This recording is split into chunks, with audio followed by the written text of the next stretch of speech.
Hi boys and girls. Today we're going to read a book called What Do You Do with a Problem? It's written by Kobi Yamada and illustrated by May Bessem. I chose this book because, well, right now I'm facing a problem and I needed some help figuring out what to do about it. I just found out that we won't be back in school until at least May 1st. And for me, that's a huge problem. I miss seeing your smiling faces and teaching where I can hear your questions and be able to give answers right there in the classroom. So we're going to learn a new way. We're going to learn through packets and computers, and I will be here to answer as many questions as I can through messages and on our computer. It's a whole new way. And so I needed to renew my perspective on looking at my problem. And I'm guessing some of you might face some problems in the coming weeks. And I wanted you to have some good strategies. Our main character here is a boy. We don't know his name because it's told in the first person. This boy could be you. And the problem he faces is never really mentioned because the problem could be any type of problem. And the ideas that the character will give you at the end could apply to any problem that you face. So what do you do with a problem? I don't know how it happened, but one day I had a problem. I didn't want it. I didn't ask for it.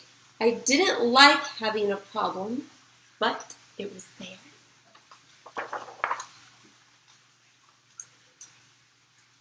Why is it here? What does it want? What do you do with a problem? I thought. And notice how the problem follows him like a cloud. I think that was a really interesting choice by the illustrator. I want you to think about why this is how the problem is shown. I wanted to make it go away.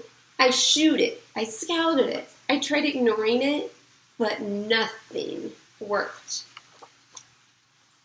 I started to worry about my problem. What if it swallows me up?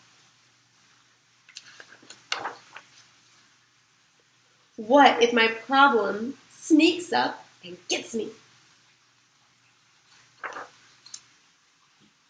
What if it takes away all of my things?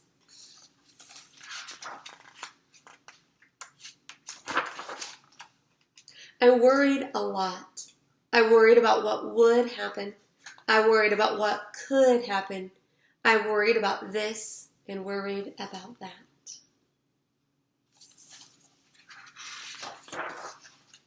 And the more I worried, the bigger my problem became. Have you noticed that before? The more you think about your problem, the more you worry about it, the bigger it seems.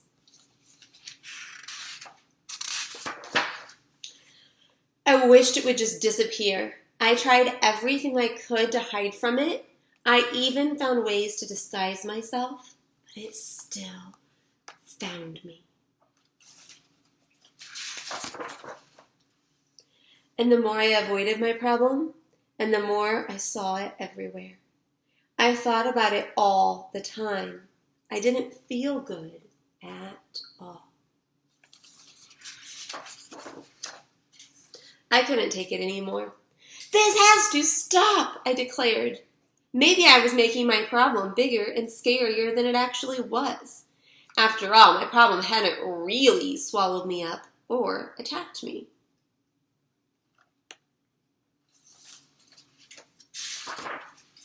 I realized I had to face it.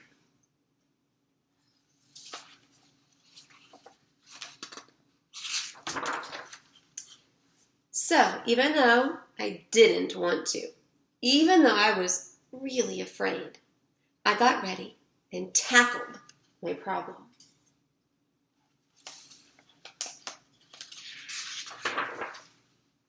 When I got face to face with it, I discovered something.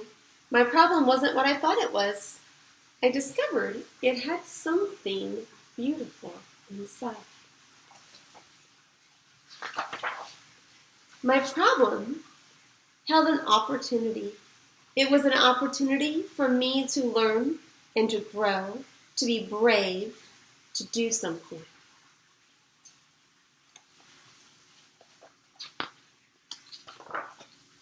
It showed me that it was important to look closely because some opportunities only come once. So now I see problems differently. I'm not afraid of them anymore because I know their secret. Every problem has an opportunity for something good. You just have to look for it. So, if you're like me and you face some problems in the upcoming weeks, I want you to stop and think, what do you do with a problem? And I want you to face your problem and realize that it is maybe not as big or scary as you think it is, but it could be an opportunity for something that is new, something you've never tried before. Sometimes those new things can be scary at first, but you might just discover something wonderful hiding inside of your problem.